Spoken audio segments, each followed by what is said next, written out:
Will and I are both the solicitors in our litigation team, so we're going to run you through today some of the sort of key points that are coming out of the Renters' Rights Act. Feel free to stick your hand up and ask any questions in the middle of it, or just ask at the end if you've got any questions, but we're quite happy for interruptions and sort of discussions to take place as well, if that helps all of you, because ultimately today is about trying to give you guys as much information as possible, and actually for us as well, to sort of get some information from your perspective of things. It's helpful for us to understand how you guys see this as well as how we see it. So. Absolutely. Okay, so just a brief rundown really of what we're covering today. So as all of you know, at the end of the Section 21 process, sort of cheers at the back there, and the new Section 8 grounds which are coming in to replace them, which build on the existing Section 8 grounds, as again many of you will be familiar with. The new private rented sector ombudsman, or PRSO, which details are a bit thin on the ground at the moment, but hopefully we'll give you a bit more insight today. Pets and rents increases, new rules around those, and then we'll just summarise at the end, and as Holly said, just an opportunity then for questions and answers if you wanted to save any up, but happy to take them along the way as well. So one of the kind of things that's come out of this is this bill, when originally it was put through to the government, by the government, the Conservative government, was a reform bill, and once Labour took it over, it then become a change to the Rental Rights Bill. So the sort of focus of it, when we came in the reform, to actually granting almost more rights to tenants. So see, under the Labour government, it has become a slightly different act to what it was first sort of mooted to be. So the end of the no fault eviction. So at the moment, we obviously have the right to serve a Section 21 notice to evict someone from the premises, and that gives you as the landlord just an opportunity to get their property back as it's right. No breach, nothing else, just enough to have it back. That is going to be out. There's going to be no sort of Section 21 provisions anymore. The only way to then evict someone will be under a breach ground, basically. Along with the removal of Section 21, we're having ASTs, which is the form of tenancy that is everyone's grants at the moment, is to be abolished, and all tenancies will become what's now going to be known as assured periodic tenancies. They will basically be a monthly tenancy. So you can't grant a tenancy for a fixed term. It will be a monthly rolling tenancy based on how often the rent is paid, but that rent is to be paid monthly. So work on a month-to-month basis of tenancies. They are some big forms to Section 8, and the new grounds that have been added to that. We'll talk about that in one of the next sort of slides along. So we'll give some more information about those. As a result of some of these changes, there's likely to be sort of increasing void periods for landlords, because tenants, you haven't got that sort of security of, okay, I've rented my property for a year, this tenant's in for a year, and I know I'll get rent for that year, hopefully. You're going to lose that security, so there's going to be increasing void periods for landlords when tenants decide it's a 2-month notice period for tenants to leave. So they can just terminate at any point on that 2 months notice. I mean, some tenants probably won't even give the 2 month notice, they may just go. But that puts a sort of increased risk to landlords there on the voids. We've got these 2 big dates that are our kind of major key points for us to think about immediately. So the 1st of May is the big date for the abolition of Section 21 and the ASTs and the new grounds coming in. There's going to be some certain steps that landlords need to take on this date, which includes the service of this information sheet. The information sheet was released last week, I think on Friday. So that's on there. So I think we'll go into that a bit further in a moment. So we've got the information sheet, and if you haven't got a written statement of terms, if there's no tenancy agreement in place with the tenant at the moment, then this written statement of terms also needs to be done. So all this comes into play by the 1st of May, with the statement of terms and the information sheet having to be served by the 31st of May. We've got kind of a 3-month transition period, really, between the old and the new tenancies. In that 3-month period, anyone you've served a Section 21 notice on at the moment, or you've got pending court proceedings on, we've basically got until the 31st of July to issue court proceedings. So if there's any Section 21 notices that are served at the moment and they haven't expired yet, or they have expired and you're kind of a bit up in the air about what you're doing with them, court proceedings need to be issued by the 31st of July. If you haven't got the papers in court by the 31st of July, you lose the right to rely on those notices. I would say courts are slow at processing papers at the moment. It's hit and miss what court we're in. So I'd probably go mid-July to think, right, we've got to get these papers to the court by, say, mid-July to make sure they're definitely processed by the 31st. You don't know what they're going to say, whether it has to be the issue date stamped on the court form or it's the date that it was delivered to the court, things like that. So if there are any proceedings that you're thinking about issuing, just aim mid-July for safety purposes, basically. Yeah, absolutely. And I think a lot of what we're seeing a lot at the moment is as well, I mean, you've got that hard date there at the 1st of May by which the Section 21 notice must be served. You can still serve them to expire later than the 2 months. So what some landlords are doing is, say they don't want them to expire or the tenant to leave until end of July, they can still serve them as long as you're ahead of the 1st of May deadline. The 2 months notice is there, but you can serve obviously just over 2 months if you want to and then issue. But that's not to say that just because you fall in that bracket between the May and the July date that you haven't got an option after the 1st of May expires. And in respect to this information sheet, the written statement of terms, obviously the 1st of May is the date by which you, from that date, they have to be served. You can actually serve them early, so the information sheet has been released now, so if for ease, if you want to start rolling them out and serving them, you can kind of crack on with that. The information on the government website where they've released this basically says you can't send a link. You either have to send an email PDF document or send it by post or hand deliver. I would suggest to you also check your tenancy agreement that you have with any tenants and check the notice provisions under that agreement. Most tenancy agreements will have in it that if any notice is being served under this agreement, it must be served by X, Y, Z. It will, sometimes they say things like under the Law of Property Act, which means that they have to be served by first class post or recorded delivery, or it might say in there that they can be served by email. So just check what your actual tenancy agreement says, and I would belt and braces just to comply with both. If the website's saying email's fine, if your tenancy agreement doesn't allow service by email, then technically it's not served correctly. So if your tenancy agreement's saying post or hand delivered, post and hand deliver it and send it by email as well if you can. Just go belt and braces, because there are repercussions for not complying with this down the line, and if tenants raise it down the line, you're better to turn around and say, well, I emailed on this day, hand delivered it on this day, then we can prove that kind of thing. So just take a belt and braces approach. Okay, so moving then on to what the new will look like. So we've got obviously the existing Section 8 grounds, which I'm sure a lot of you will be familiar with. But this is what the government are bringing in within the new Act now, to sort of pay for the cracks from the Section 21, which is what it leaves behind. So these here are the new / amended grounds. Starting then with ground 1. I mean, you've got a ground at the moment, as some of you may have used, it's pretty rare in practice. Whereby if a landlord wants to come in and take possession of a property that was formerly occupied by them, normally as a principal home, then they can do so. That's now been extended slightly. Now it's really any family member. The guidance says grandparents, children, brothers, sisters. So it's a slightly broader scope there. So hopefully that may mop up some of the issues then. If any family member has occupied a home, they may not be the landlord of it. But if they have, then they could be reliant on the ground one. And on the old ground, it was you had to serve a pre-notice basically. So the time the tenancy went into place, you had to serve notice on the tenant to say, oh, I see I formerly lived in this premises, I might have time to move back into it. Whereas there's no pre-notice under this ground, it's just a notice at the point we want to use it. Mm-hmm. Yeah, and just to say as well, you'll note on there the increase in the actual notice period.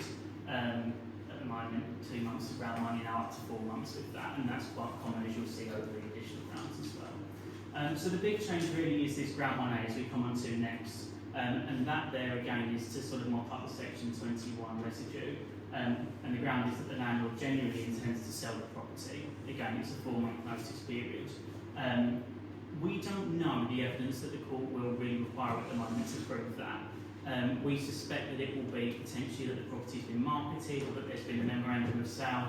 But we anticipate some problems in practice with that really. I mean, any of you that have had the fortune of dealing with property sales, some of you probably do, know that 4 months for a property to be marketed and to sell and complete isn't doable at all. So even if you're then giving notice then at a 4-month period, you can market the property, but I mean, what you'll likely see if there are any agents here, that properties will be marketed and landlord owners will be saying, I can't actually sell it at the moment, I just need to market it for the purposes of the Act.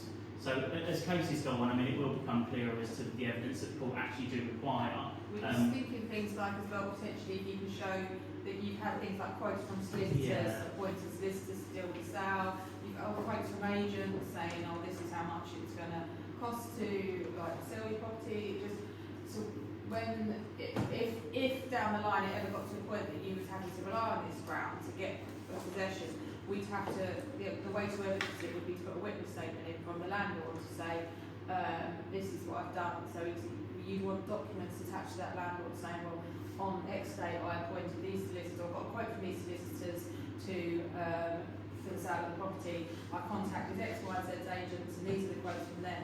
Because you're going to be, I mean, you can't really put it to sale, can you? Because you could, if you have to go through the court process, you're physically going to be 9 months to get possession, and you're just going to lose buyer after buyer. So I think it's going to be just kind of front loading the information, saying like, I've got everything in place, ready to roll as soon as I've got possession. So yeah, it's a bit of a minefield, but as we say, it should become clearer as cases go through.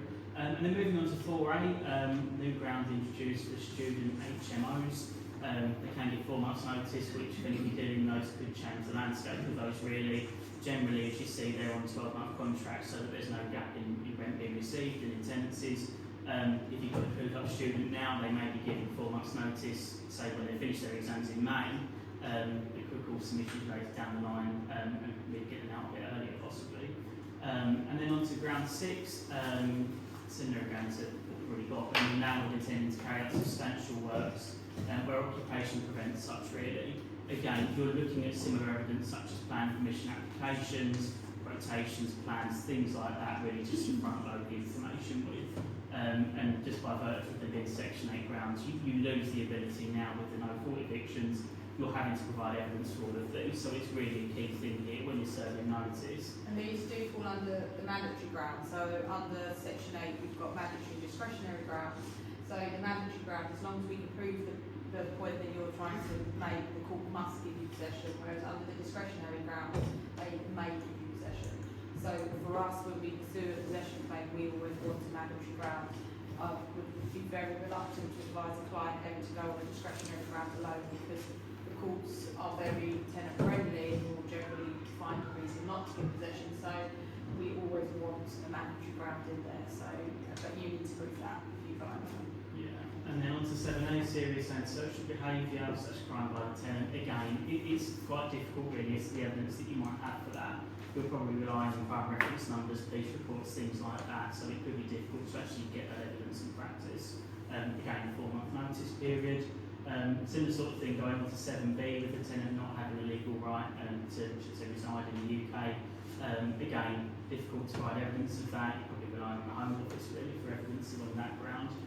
But something else that they're just trying to bring into wider that scope there.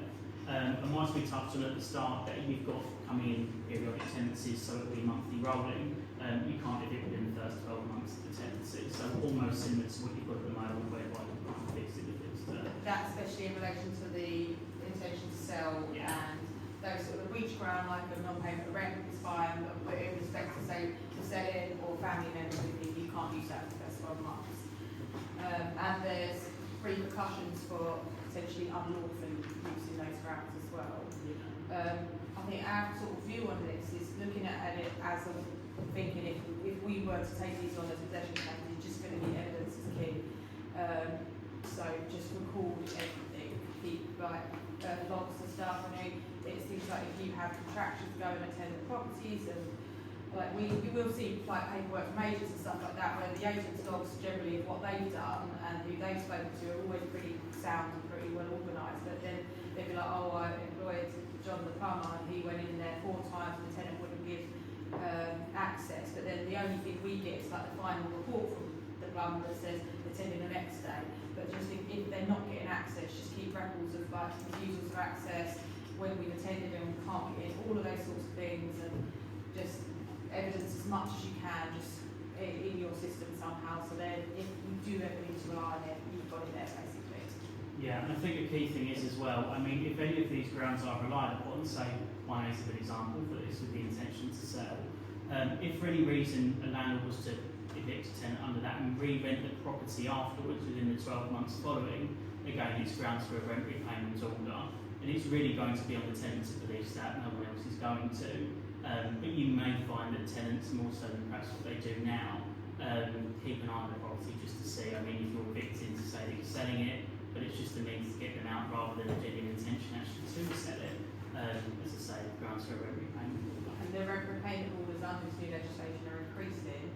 There currently could be up to a year's rent, and they go out to 2 years' rent. So it would be in the tenant's interest to look into this and keep an eye on things, because they could have a nice payday if they picked up on sort of those grounds being unlawfully used. Yeah, absolutely. There's no real defence to it in that sense. So if they can prove that you've relet the property within the year, especially if it's the selling and the building work grounds, mainly the family grounds, then they will most likely succeed in getting a rent payment. Yeah, I think we've seen quite a few funders lists popping up to deal with claims like this in the same way that they deal with the failure to protect deposits at the moment. I think you'll get those sorts of firms, no win, no fee, take these cases on, because, I mean, it's naturally going to fall. And it'll be an easy payday in the Yeah. sense that solicitors as much as the tenant, because they can just say, well, we'll pursue this claim, we'll take 10% of your compensation, and for the amounts of compensation that are potentially available, it's like it's an easy payday. So. Indeed. Yeah, so these are obviously the other mandatory grounds, these are the road grounds. So these are generally the grounds that we would probably pursue most Section 8 claims against at the moment. Obviously these grounds have remained. The main ground date is serious rent arrears. Formerly it was 2 months rent had to be in arrears at the time for us to issue the notice, issue court proceedings for the day of hearing. That's now increased to 3 months of arrears. And there's sort of some provision in there about universal credit needing to be excluded out of that provision. Yeah, I can see the 3 months, it's ridiculous. If someone's in 2 months of arrears, they're not going to rectify it. So this is just allowing those arrears to build up even further. So yeah, it's nuts. And the notice period was also increased to 4 weeks instead of 2 weeks. So once they hit that, basically, you just, if they hit that 3 month point, I'd just say get notice of as quick as possible, as soon as that's hit. Because I suppose at the moment where you probably give people a bit of time to try and sort things out and stuff like that, but you're then going to be 4 months in by the time you can even start court proceedings. So you can crack on. I'd say as soon as you get to the 3 months, have a provision in place, serve the notices, the tenant then starts sorting it out, you can always not pursue the notice. What if they keep it under the 3 months? We can't serve notice, so it can be played very tactically. So at the time we issue the notice, issue court proceedings, and the day of the court hearing, they need to be 3 months in arrears. So if at the point we serve notice, they were 3 months in arrears, that's fine. If they then at the date of issue they were 3 months over 3 months in arrears, that's fine. If we turn up the court hearing and they manage to pay the arrears down to 2 months and 2 weeks, then we can't go ahead on that ground. Yeah, it's the same with what you've got now with your 2 months. I mean, if the tenant brings it under a minimum, that's it, the claim dies with it. You just give them another month. Pay 2 weeks more. Yeah, so they can they can play it tactically in a sense. When we issue proceedings under ground 8, we'd also include a couple of discretionary grounds, which are grounds 10 and 11. And 10 and 11 are basically to do with they are some arrears and the tenants are regularly late in paying rent. So if we've got a situation like that the day before a court hearing, and this tenant suddenly paid the rent down to just under 3 months or 2 months is appropriate, we would then say to the court, well look, there are still some arrears, we can go ahead with this thing, but it then comes down to the discretion of the court rather than the court having to give us possession, because we can show the 3 months, 2 months, and 3 months in the future. I don't know how many tenants are going to play that tactically. Generally, if they're in that amount of arrears, I don't know, can they get out of it? Is the sort of question really, because by the time you issue proceedings, you're going to be 4 months in arrears. Yeah. Likelihood. They have included this ground 8A as a now mandatory ground at the there's repeated arrears. So for us, when we're pleading this, you probably plead both grounds together, because if we then did get under the 2-3 months, we've got that repeated arrears section still there covering it, which kind of comes over from the discretionary grounds kind of now become a bit more mandatory. So if you were serving notice on the rent arrears grounds, I'd probably keep the ticket and any notice, but 8A, 10 and 11, just shut them all in on notice, because if they're in the notice, they can go to proceedings. If they're not in the notice, they can't go to proceedings. So. Okay, so moving on to the new private rental sector on with the PRSO. If you face the drop beforehand, they may drop a bit more now. So the idea of the introduction of the PRSO is to speed up disputes between landlords and tenants.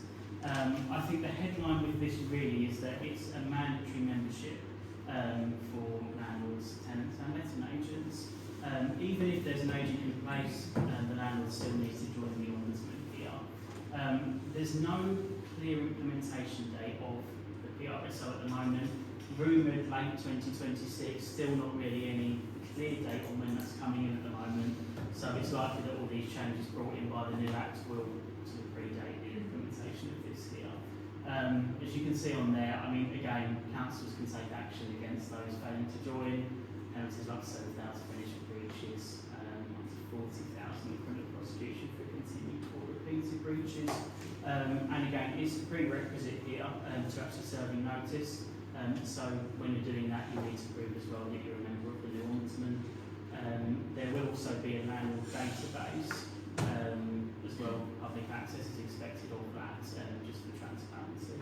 Yeah, the ombudsman service, you said once it comes into play, you won't be able to market a property for rent unless the landlord property agent is all registered on this database and this service. So it's the bar to possession if you haven't done it, and it's also bar to actually market the property.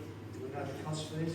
No, they haven't announced any cost yet. So you'll have to pay for the ombudsman service, you'll have to pay for the landlord's database, and I think there's something else, isn't Yeah, there? there was another thing as well, but it's not been completely So rolled out. yeah, they haven't given any details about cost. But our kind of one of our big concerns about this at the moment, there's a legal services ombudsman, and for people to make complaints about solicitors, and the legal services ombudsman, this is going to be a separate ombudsman service they're going to set up. I mean, they haven't given huge details about how this process is being set up yet, but currently the legal services ombudsman takes about 9 months to process a claim, not even deal with it, to actually say it's been allocated to this person.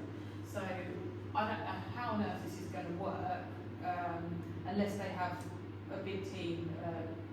If it's got any of the delays like the legal services ombudsman, I'm not too sure how it's going to work.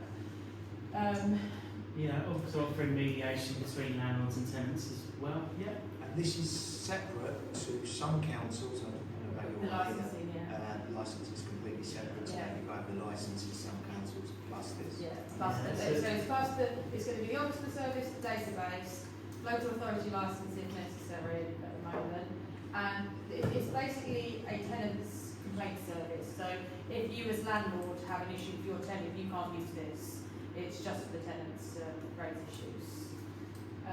They have sort of mooted about a landlord's mediation service being put in place, so for like a landlord's route, but that hasn't sort of got any legs to it at the moment, and there's been no further to it. So we'll see whether that goes anywhere. Yeah, just a moving picture at the moment. I think which is something to be in mind of and just keep checking when it does come into place. On the database, they've basically said at the moment the likely information that you're going to need to put on there is landlord's contact details, the property information, so how many rooms, bathrooms, that kind of stuff, whether it's occupied or not, whether it's furnished or not, if there's any gas appliances, if it has an EPC, and basically copies of the gas and electricity certificates. We think the likelihood is agents will be able to do the registration on behalf of landlords. That's what seems to be said at the moment. I mean, that's one saving grace. So it's more or less the same as we have to do for the council licence. Yeah, it'd probably be Yeah. similar to what you do for council licences, and a similar kind of pack you'd have to put together should you get eviction. So, but it's just, another service that you're going to have to pay for. Yes. So just then touched on further changes coming in. The rent pretty similar at the moment, if you're doing rent increases. You can't increase rent more than once a year, and then it's just by your normal Section 13 notice, which you have a 2-month period prior to increase rent. One of the kind of points that is coming up about these rent increases, so obviously the rent increase process will go through, if you serve notice, tell the tenant we're increasing rent, this new rent will apply in 2 months' time. The tenant then has the right to essentially object to that rent increase, and they can appeal it to the tribunal. The tribunal will then basically determine the rent. So the rent should be determined on a market rent basis. As long as the market is a market rent, it's fine. Your problem's going to be is at the moment they're saying that the new rent will not apply until it's been determined by the tribunal.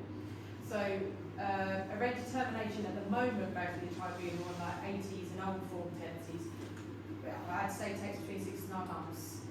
So tactful tenants could just buy themselves another 9 months or something at a lower rate rent. So you're going to have to play up. If they work out, if you propose a rent increase and they come back and say, well, no, I don't want that amount, I'm going to agree this amount, you're going to have to weigh up whether it's worth negotiating a slightly lower amount than that is actually market rent, because you're going to have this delayed window if they take it to the tribunal. At the moment, there's no additional funding for the tribunal to take on this. They have proposed, they've basically put legislation in place to set up a subsidiary of the tribunal, which is just going to be like a rent determination like part of it. But it's kind of been proposed that we'll see how it goes.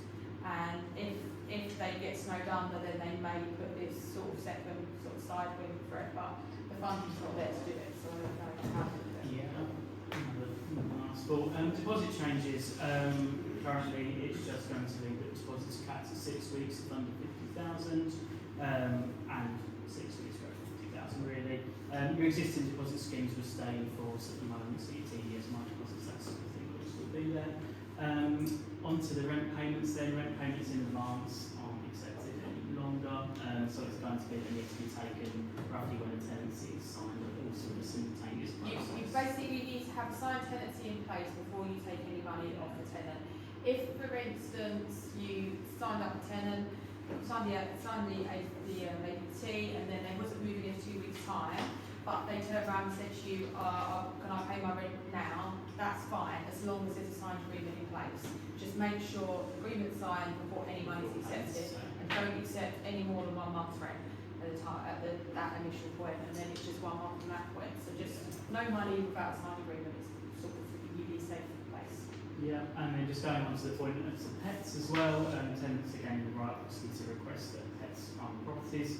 The way that it works, they have to make a request to you to do that in writing. You've then got to inject data to the landlord to object or accept. But as it says on there, you can't unreasonably refuse every request. Sorry, I'm going to be asking lots of questions. That's all right, I no. apologise. So if we've got one of the blocks we've got is a 12, it's got 12 blah blah blah. The management, it says no pets under the management, whatever it's called. Yeah. Which we've all got a share of. Yeah. That's going to supersede that? No, so if the superior lease, so freeholder down, has a no pets clause in it, that can then apply down. Mhm. So to some degree, the legislation doesn't apply to the superior lease. If it's just a management sort of agreement process, that's not enforceable in the sense of the same way as a superior lease is. So you're going to need to check the terms of any superior lease. If a superior lease, it's the same with the discrimination grounds. Basically, if the superior lease allows you to discriminate or to not have pets, you can pass that down to the lower leases. So you'll just have to, where you've got those superior leases in place, so for like the freeholds and stuff like that, you'll have to check the terms of those. If they say there's no pets allowed in this block, that's fine, you can say no pets. With the pets, the landlord can refuse the pets, but it must be sort of reasonable to refuse it. So if this person's in a 2-bedroom, like 1-bedroom flat and tries to bring in a newfound dog or something like that, you can say, well, actually no, that animal's too large for the purposes of those premises, or they've already got 6 dogs living in the house or something like that. You can refuse. You just need to have reasonable grounds to do it. Your ground can't be that it will affect future lettings, so just don't ever say that basically, even though it's true, but just keep that to yourselves and use other reasons if there are reasonable reasons basically. Yeah. And then just on to marketing, any adverts, specify proposed rent, I mean, roughly most of them do that anyway. But you can't encourage offers over the proposed rent. If you're approached by a prospective tenant and there's an advert for, say, I don't know, £700 a month, and they come and say, how about 800? No problem, but you can't be seen to encourage them to pay more because of the market rate there. And then as what he's touched upon as well, just on the discrimination point as well, you can't discriminate against tenants with children or benefits or anything like that, unless there's provision, of course, in the superior lease down from the freeholder that says children aren't to be the property or anything like that, or that the creditor was any reason that said that you couldn't have the same one housing benefit. Obviously, you can then pass that discrimination down if you like, but other than that, that's really your Bible, if you like, when you're looking at points like that and taking tenants. There's There's something to say, sorry, I mean, with this, that issue there about discrimination, people on benefit, somebody on benefit only gets a local rate proportion to the property. So say you've got a house now, 3 bedroom average house, 2 and the most they've got is 1,400. If they can't afford to rent, they can't Well, afford to rent. affordability Yeah. is out somewhere. Looking at the facts here, and I know you might have guarantor, possibly there is ways of looking at the proposal, but generally this does cause a bit of issues. Yeah, I suppose if you've got two tenants coming in and one of them's, you can see that they. Affordability, you've got to Yeah, go for the better one. Yeah. You've just got to be careful under what rate out loud to say you're refusing kind of thing. So If you've got, sorry, I'll just finish. If you've got a tenant, you've got two sets of tenants, both offering say £2,000 a month. Yeah. You couldn't refuse one because they've got children over the other one. Is what they're saying. Basically, that's the intention of it. If it's just affordability and their housing benefit doesn't cover it, then that's not discrimination. No, it's not discrimination. Sorry. Just about the section 13, I've seen people say that before you serve the section 13 notice, it's a good idea to get them to sign a document to say that we agree to the proposed rent increase before serving that section 13 notice. Does that stand up? not really. The section 13 notice is going to, they're supposedly going to release a standard template for this new section 13 notice, and that will be basically the kickstart of any legitimate rent increase proposal process. Anything you get the tenant to enter into before that is probably wouldn't be regarded as like legitimate part of the process. Just a thought on the discrimination point, there is a bit of a funny window at the moment. Some property insurance will have provisions in it that you, under the sort of buy-to-lets or whatever, under the insurance policy, you can't allow pets or DSS tenants into the property. There's the part of the legislation has passed to tell insurers they basically can't have that provision in insurance policies no more. But you're going to get a window probably over the next sort of 11 months where insurance policies may still have that. And so if you just check your landlords or tenants insurance to check if there's provision in that insurance that blocks that. So if the insurance policy that's applicable to that property at the moment says that can comply. But so you come the 1st of May, insurers no longer will have that provision in insurance policies. And so then in a year's time, that will definitely be out, but then you may have a bit of a money window over this next sort of 11, 12 months where you have insurance policies that say that. So just something to keep an eye on. So just quickly change the slide. Going back to section 13, the tenant's ability to challenge it. If a rent notice is served prior to the 1st of May, so effectively the notice is served Under the old rules. under the rules, then It's in your old rules. So So if yeah, you- if you are going to do you- it, do it. Yeah, maybe you- you are going to decrease the rent, do it now under the old rules, rather than they have the provision for it. Yeah. So just a brief slide then on court changes. I mean, if any of you have had the pleasure, if you could say that, of actually dealing with one of these possession claims yourself, we know that the courts are notoriously slow. They're saying at the moment that they're bringing in some digital reform, and that they're funding it. I mean, we're quite sceptical of that, having had experiences daily of court time periods. But yeah, that's what they're sort of proposing at the moment, just as a bit of a heads up on that side of things. But we don't expect to see any change in the ground on the horizon, to be honest. So obviously one of the other things that's coming as a result of the changes is an increase in penalties and grounds under which the penalties can be applied. As we sort of said earlier, payment orders are doubling up, so they're massively increased from £1 1 year's rent to 2 years' rent. And the fines that the local authority can impose on landlords is increased substantially as well. In respect to the rent repayment orders, the grounds under which a tenant can seek a rent repayment order are also being expanded.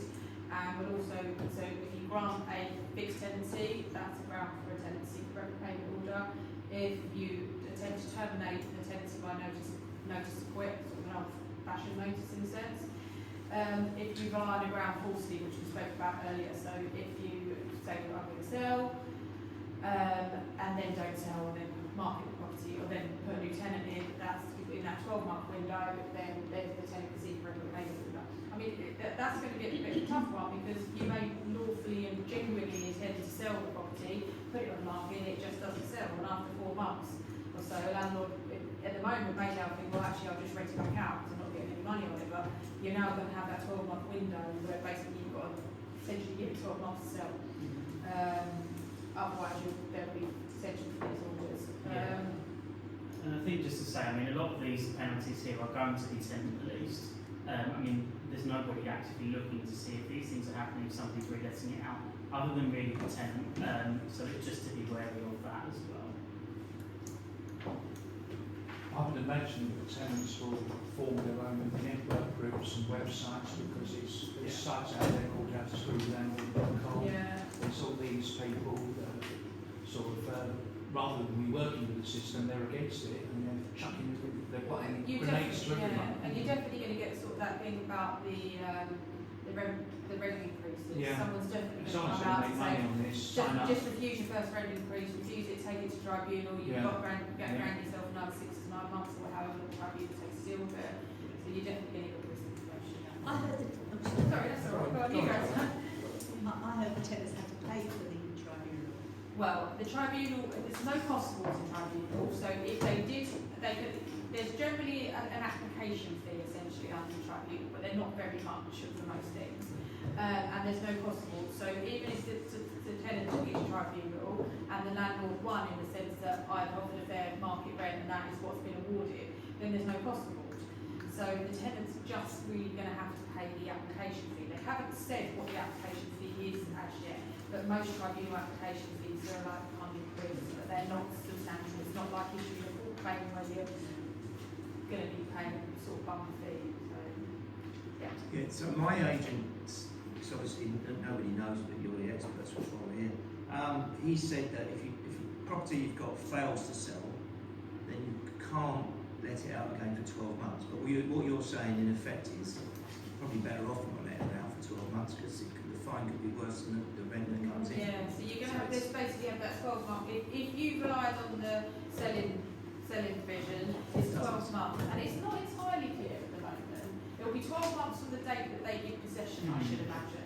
So it wouldn't even be 12 months from the notice date, I should think. I think it will be from the possession date. They haven't made that entirely clear.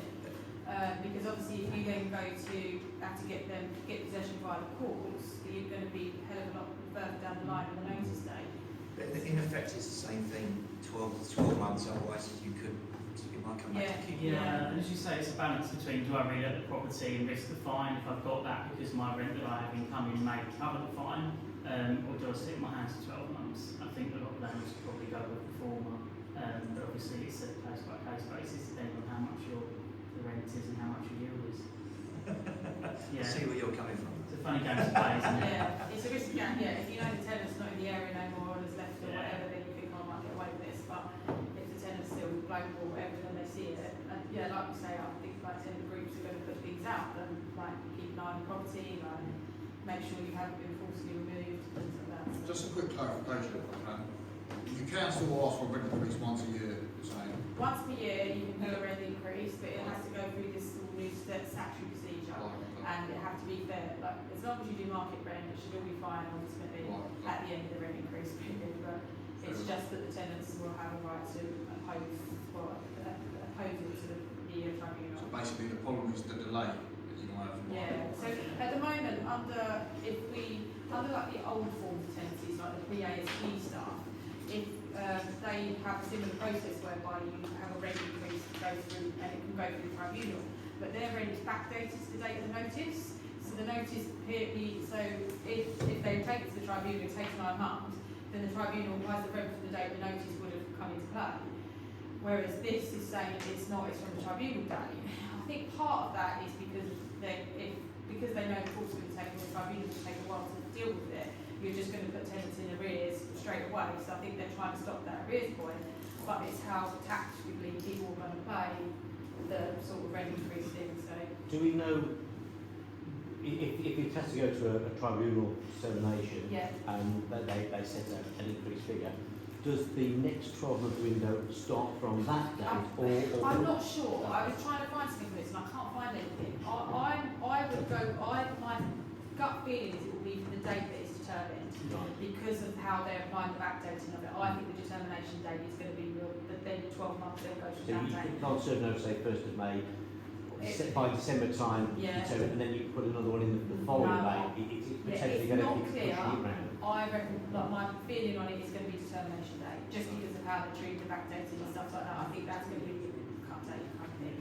Hopefully it'll be made a bit clearer, but at the minute it's not.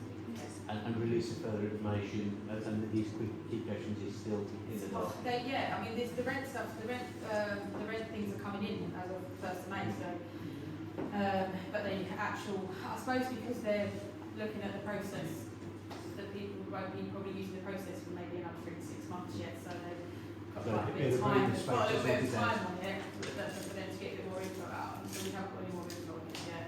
No. So I think summing up then, I mean, if you can take nothing away from today, I think it's the 3 key dates really. Obviously the first being that if you do wish to serve Section 21 notice on existing tenancies before the 1st of May, those need to be in. Again, checking deposits are protected just to make sure you don't foul new rules. Yeah, because on the deposit again, whereas under the old rules, the deposit protection only become sort of prerequisite to eviction under Section 21. Now, if your deposit's not properly protected in the scheme, you can't use any of the Section 8 grounds. So you just make sure that the deposit's dealt with appropriately. If it's not in a scheme, you can retrospectively put it right and get it put in the scheme now, or pay it back to the tenant. Because if you wanted to go down under the Section 8 grounds, you need that deposit tidy, I think so. Yeah, and checking break clause in ASTs as well. I mean, if you're in fixed periods at the moment and you want to potentially use the benefit of the Section 21 procedure, check them now as well. And again, just on the information sheet, a copy of which I've actually got here. If you search online, you will find it. There's quite a helpful gov.uk website that just gives you the rundown of exactly what you need to do with it. This is for any written tenancy at the moment. It's about 4 pages long, which you should be able to find quite easily. Those I mean, it probably won't apply so much to you guys, but if there's a non-written terms in place, then by the 31st of May, a statement of written terms needs to be put in place. So essentially, if there's no tenancy agreement in place, by the end of May, a tenancy agreement needs to be put in place. So if you get any landlords, whatever come to you, these generally arise where there's like family members moving into properties and stuff like that. So just make sure a tenancy agreement is put in place. Yeah, and again, there is a document on the same web page as the info sheet. This here is guidance for any unwritten tenancies at the moment. This is quite long. I mean, we thought they may give us a template tenancy agreement. They haven't done that. What they've done is just given us quite a long information sheet, which they call written guidance. And these are the things here that you just need to be aware of if you're drafting your tenancy agreements and things for tenancies at the moment that are unwritten, or with lodges and things like that, okay? But for those, as Holly said, you don't need to give them this information sheet here, you just need a written statement of terms that follows these guidelines. So like for us at the moment, sort of like our sort of legal resource provider, we use a company called LexisNexis, and at the moment they haven't given us a draft APT. No. Maybe this is only, the summary of terms has only come out in the last Came out last week. So maybe now we've got that, then I suspect sort of providers will now hopefully start preparing sort of template drafts and documents that, so hopefully we'll be able to get hold of from, you know, the providers. But I mean, I don't know why, but hopefully the government will just put out a template. They have a template ASC, don't they, all their existing systems, so hopefully they'll put a template APT and then you can use that to wrap in what terms you want added in, right, for your sort of stuff. Yeah.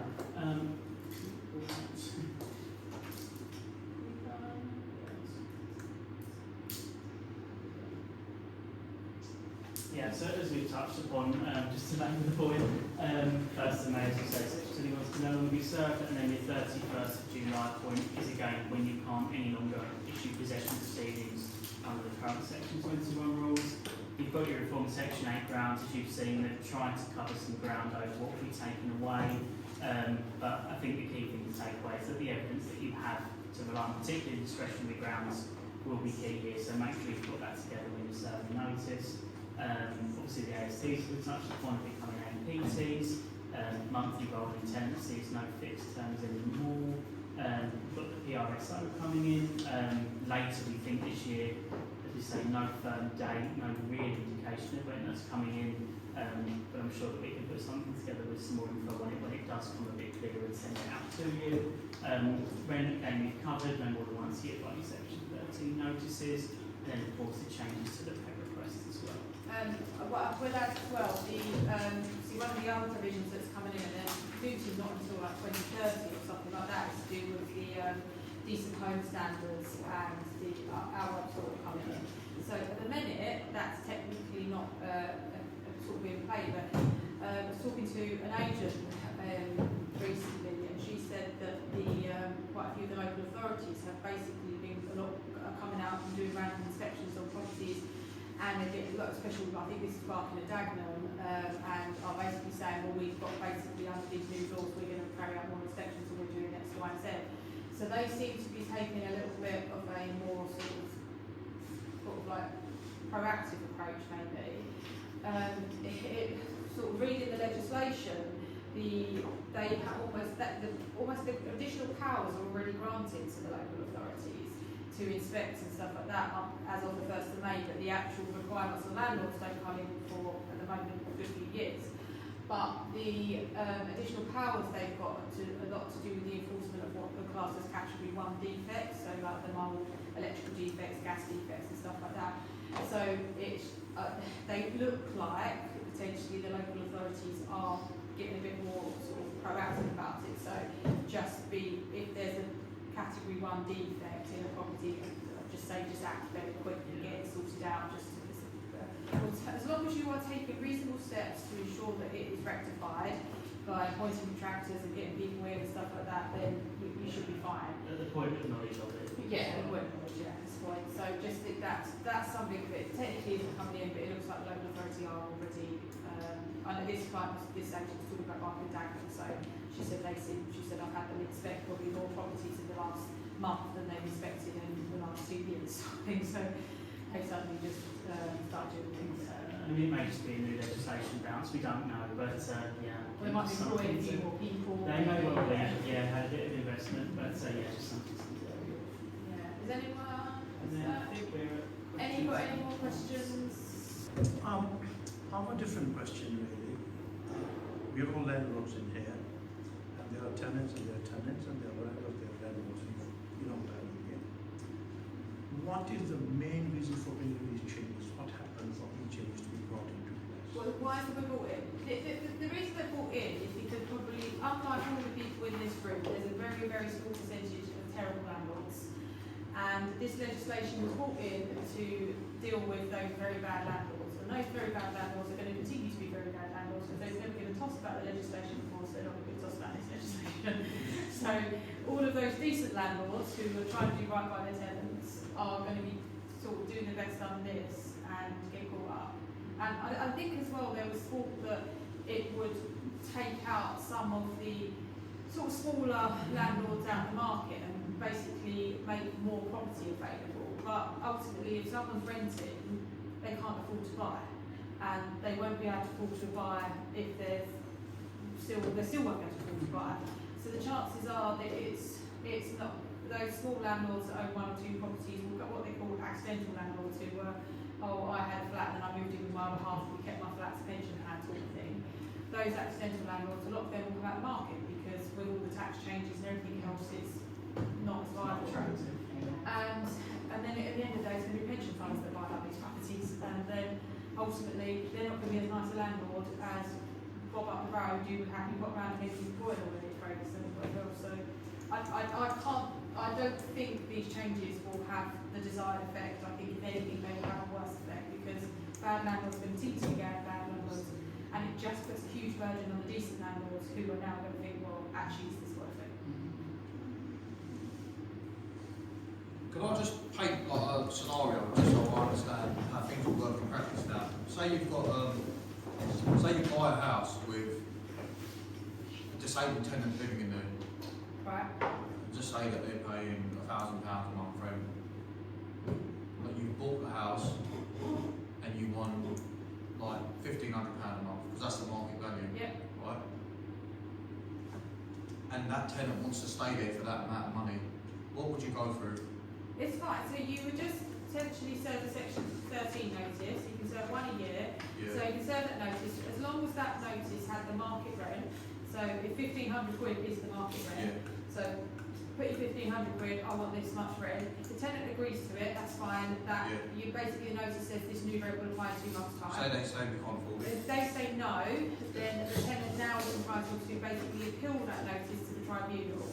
Right. It will then go to the tribunal to determine what the rent is. If the rent you have put in is market rent, the tribunal should award market rent. It shouldn't be a case of affordability and or assessing what the other situations are around it. Okay. The cut is market rent. So say they say, okay, that is a market rent, and they say it's unaffordable for us. That's not a discrimination issue then? No, that's not a discrimination issue. The property is rented, you're entitled to market rent, that's fine. So if the court says the rent's 1,500 quid and then they've got to pay that, if they don't pay that, then obviously you can use one of the sort of rent arrears eviction grounds down the line if they... So what's that, section 21? No, section 21's be out, it will be under grounds 8, so it'll be section 8 under the rent arrears grounds. So we'll go for rent arrears down, you'd have to wait for that rent to build, the arrears to build up before you can do it, and then you'd be able to get eviction under that rate. Sorry, I have one question, and you might have covered it before, I'm sorry about that, yeah. In your notes, you're saying that tenants can have a pet, Yeah, and we can only refuse on reasonable grounds. yeah. I mean, some pets can be pretty damaging to the property, furniture, carpets, whatever it is. What are the reasonable grounds on which you can refuse? So the sort of information that we've seen at the moment is things like if they've already got pets in the property, it will be like disproportionate to have X number of pets in a property of that size. It's very much going to be based on the circumstances and the facts of the situation. So in a 1-bedroom flat, you wouldn't be able to have 4 great big dogs, and if there's no outdoor space and things like that, so it's very much going to come down to the facts of what the position is there. They've said size of the property and existing number of pets are kind of a couple of the pointers that we've been given so far. So you have to put for every new pet, there has to be a separate new application. By the sounds of it, yes, It's a 28 days notice. Yeah. Sorry, in relation to this, can the landlord then require additional repairs or refurbishments with the damage caused by the pet? Well, so that would come down to what repairing obligations are under the current tenancy agreement. So most tenancy agreements would allow for fair wear and tear, and the interior of the property would be kept in like a reasonable condition, clean and tidy, that sort of thing. If the pet caused damage to the property, then yes, that tenant would be obliged to fund the cost of that remedial work. So what I would say in that case is at the outset of letting this property, or even allowing the pet, maybe to take a photographic schedule of the property, or have, if you've got that attached, so you've got evidence of this is the condition of the property when it was lent to you. There was no claw marks up the banisters and whatever else, and then you can prove that damage was caused by that tenant, that tenant's occupation. Things like claw marks up the banister aren't fair wear. That's not fair wear and tear. Fair wear and tear is the carpet's getting a bit worn out and the paint on the wall not being so fresh sort of thing. So photographs, again, just evidence. You can prove what it looked like at the start, and then it doesn't look like that at the end. You're entitled to recover for it. Inventories and checkout reports, Yeah. won't go, aren't they? Yeah.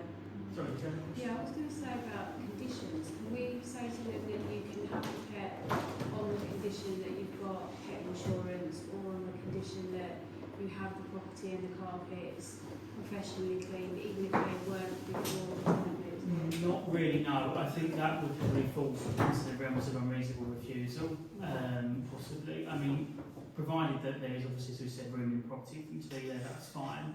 But I don't think you can precondition it and say those things. But obviously, as we've covered, if there was to be damage to a carpet or something like that, then you can reclaim that in principle, in theory, from the tenant. And it might be helpful to say when you, if you get this request, then to say to the tenants that obviously any damage that is caused as a result of you having this pet you will be liable for. What if a landlord's moving back in? So say they're looking to rent it out for 2 years, and even if this rent is worked out, the landlord says that we're going to do it for 2 years, but we're going to give you 4 months' notice. We're moving back in that time.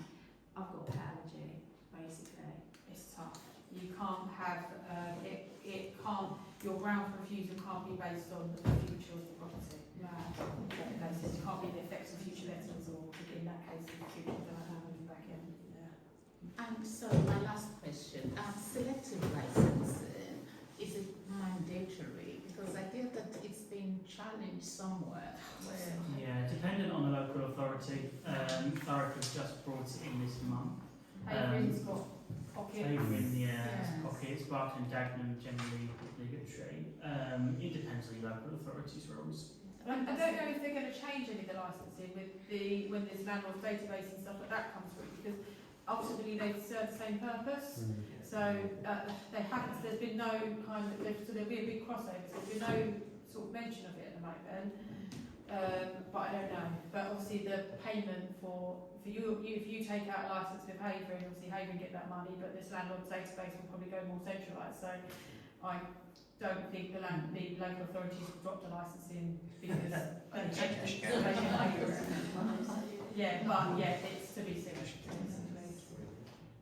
You know the information leaflet that you have to send out? Yeah. From an agent's point of view, if you've rented that property on a let-only basis, We've had this question. So this will come down to your contract between you and the landlord. yeah, So if the landlord has purely basically employed you to on a let-only basis, in a sense you're out of the picture now, so it's not your obligation.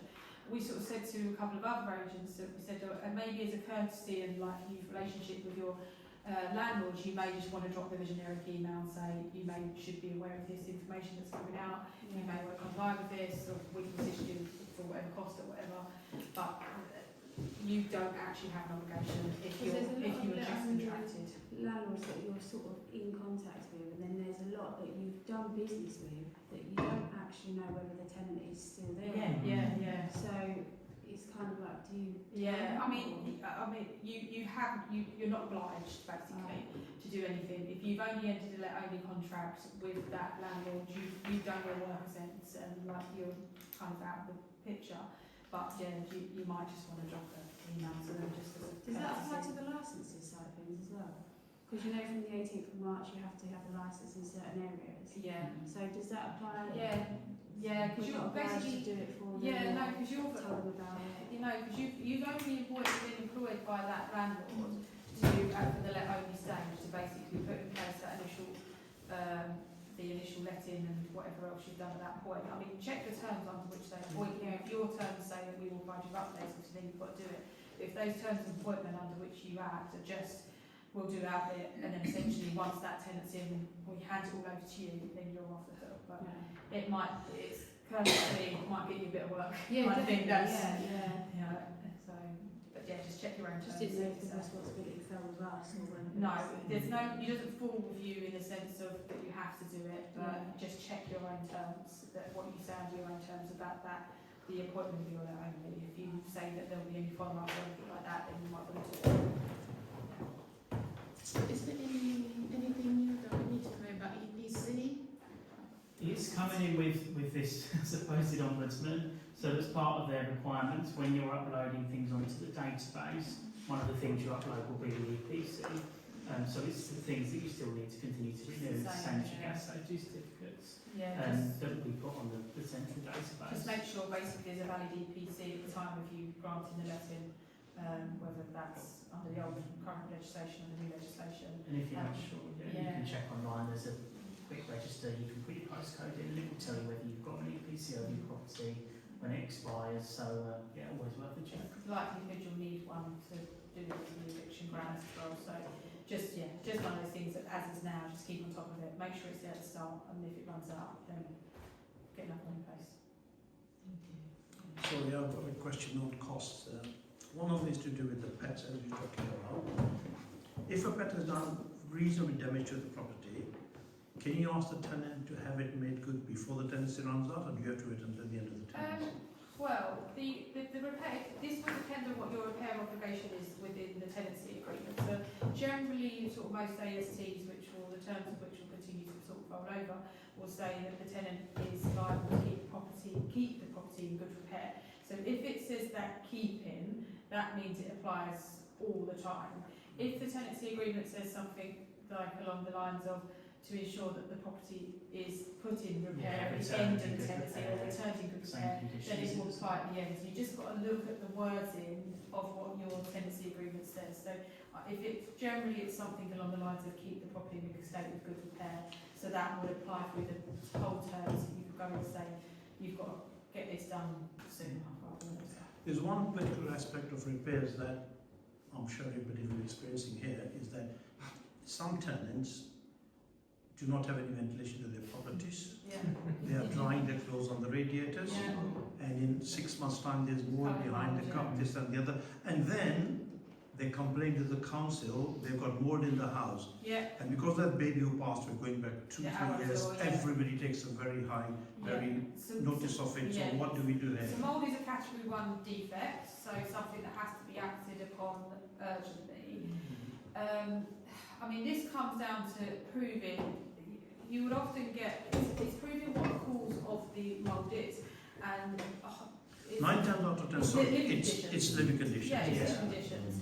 So you as landlords just. So can I just interrupt? In one property I've got air vents, and they actually close the air vents. Close the air vents, close the curtains. Or they have tape over it, so nobody opens it. How do you prove it's living conditions?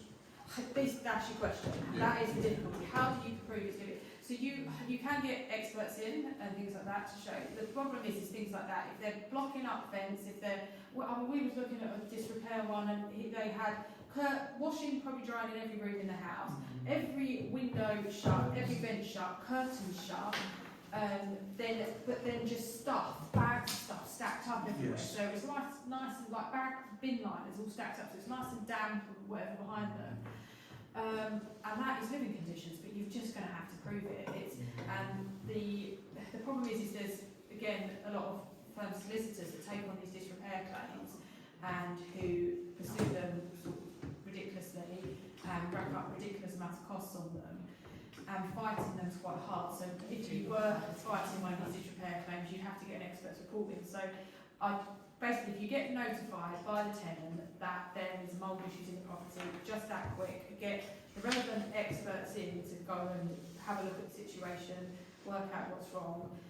If it's a case of it just needs cleaning up, I would probably say do it at your own cost and get it dealt with, and then give advice to the tenants about their living conditions. Again, photographic schedule, show the photographs, this is what the property looks like, there's ventilation here, there's ventilation here. So you're just going to have to prove it. But if something comes up, just act quick. If it's probably be a lower cost to act quick and get it rectified, than the risk of them bringing a disrepair claim and you having to fight it. Even if you win, you still have to fight it, and that would be. Can't you just say though that the ventilation exists and the EPC is okay?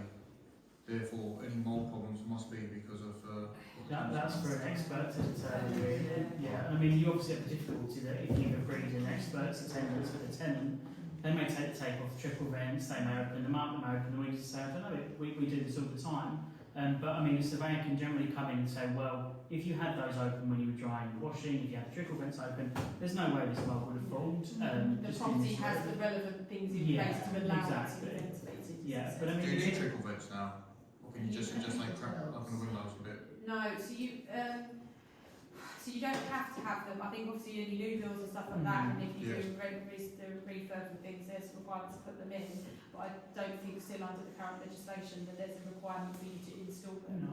Okay. It may change when this decent home standards stuff comes in, which is maybe about 2030 that they put in a requirement. It's not. Yeah. Can I just ask a question? You said like let the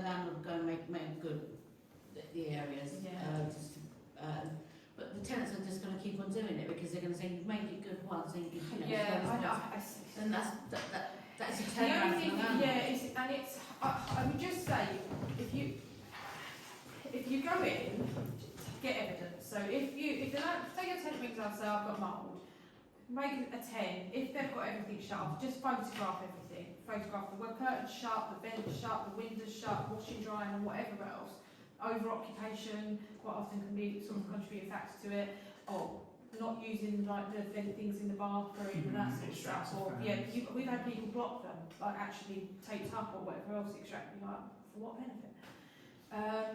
So just get evidence of all of that. Your problem is tenants who allow their property to get like that. If you turn around to that tenant and say, this is all your own fault, this is all your own doing, your living conditions, you need to put it right, they're not going to do it. They clearly don't really care that much. So that's why I'm just thinking you may well be better to do it yourself, because at the early stages it's often just a cleaning and like mould paint prevention job, which hopefully wouldn't be too expensive. And then you have that record, so I've been in once, I've done it once, here's the photographs of what it looked like after I've done it. We've got the relevant events and everything like that. I think there's leaflets on one of the government websites about living conditions and like putting the stuff. So I've given them this leaflet, I've done that, and then if it happens again, then Yeah, you're considering in the long term. It's down to the landlord or the agent to prove that it's the tenant who's making the mistake. basically, yeah. And the burden tenant can get away with it then. The burden is going to be on the landlord to prove that it is their living conditions. I think ultimately that just proves the whole why inspections are so important. Yes, hugely. Yeah, that's it. You carry out regular inspections, you're going to pick this up, and then you can hopefully nip it in the bud before it spirals out of control. So if you're inspecting every 6 months or whatever, then you'll see that this mold's starting. You need to like, open the vents up and stuff like that. And then things like that, just make sure you log it and then give them those leaflets and whatever else. We've given them the leaflets about ventilation. We've given them this information. Just log all those sorts of things.